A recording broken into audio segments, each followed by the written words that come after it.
Assalamualaikum warahmatullahi wabarakatuh. Alhamdulillah, alhamdulillahilladzi arsala rasulahu bil huda wa dinil haq liyujira 'ala ad-dini kullihi walau karihal kafirun walau karihal musyrikun walau karihal munafiqun. Ashhadu an la ilaha illallah wa ashhadu anna muhammadar rasulullah alladzi la nabiyya ba'da, amma ba'du. Langkah yang pertama, marilah kita panjatkan puja-puji syukur kita atas kehadirat Allah Subhanahu wa taala yang telah memberikan kita banyak nikmat, yang diantaranya nikmat kesehatan dan nikmat kesempatan. Langkah yang kedua, salawat bertangkaikan salam. Marilah kita sanjung tinggikan kepada kruh Nabi besar Muhammad sallallahu alaihi wasallam yang berlapaskan Allahumma sholli ala Sayyidina Muhammad wa ala ali Sayyidina Muhammad. Adapun judul pidato saya ialah tahlilan sebagai wujud living hadis dalam kehidupan masyarakat Islam Indonesia. Saudara-saudaraku sekalian, sebelum kita masuk kepada isi tahlilan, ada baiknya kita menjelaskan apa itu living hadis. Living hadis adalah istilah yang digunakan untuk menggambarkan bagaimana hadis Nabi Muhammad SAW di kehidupan dalam bentuk praktik nyata oleh umat Islam dalam kehidupan sehari-hari. Hadis tidak hanya dijadikan teks bacaan, tetapi juga diimplementasikan dalam budaya tradisi dan perilaku masyarakat. Salah satu contoh living hadis yang paling nyata dalam masyarakat kita adalah tradisi tahlilan. Jadi, di sini saya ingin membahas tentang tahlilan.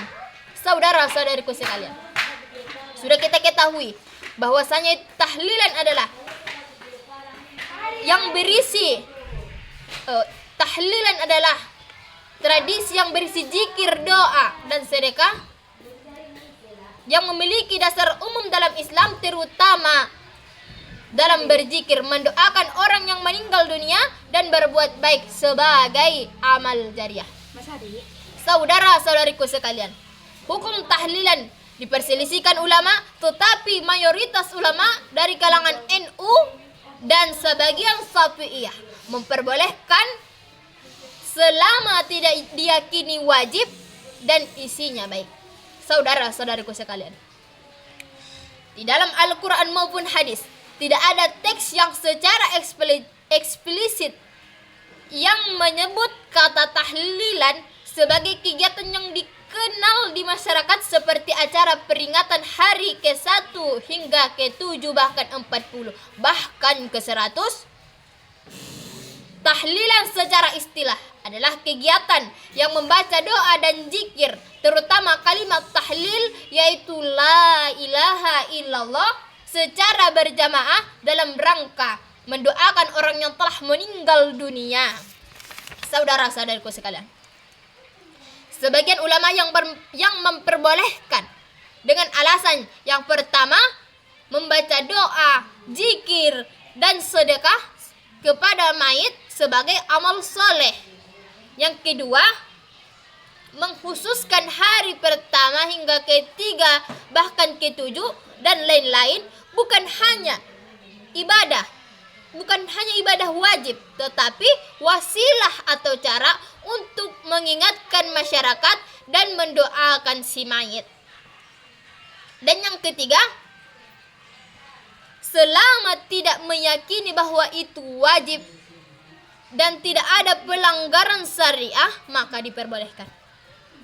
Adapun hadis yang memperbolehkan tahlilan ialah an Aisyah anna rajulan qala lin nabi inna ummi qad tulitat nafsuha wa ajunnu anha qala na'am law takallamat aflaha adarun tasaddaqtu anha, yang artinya ibuku wafat secara tiba-tiba dan aku yakin jika dia masih hidup dan masih bisa berbicara, ia pasti akan bersedekah.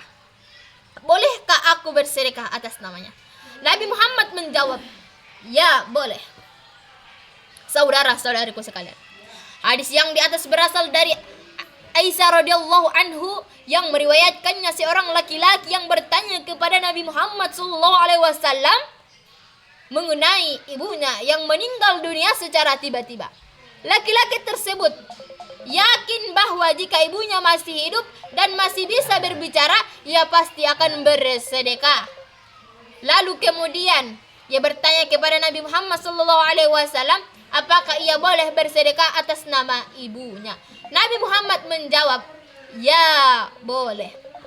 Jadi saudara-saudaraku sekalian, sudah kita ketahui penjelasan dari hadis yang di atas memperbolehkan tahlilan dan bersedekah, mendoakan orang yang meninggal dunia dan berbuat baik sebagai amal jariah. Sekian yang dapat saya sampaikan. Saya akhiri, wabillahi taufiq wal hidayah. Assalamualaikum warahmatullahi wabarakatuh.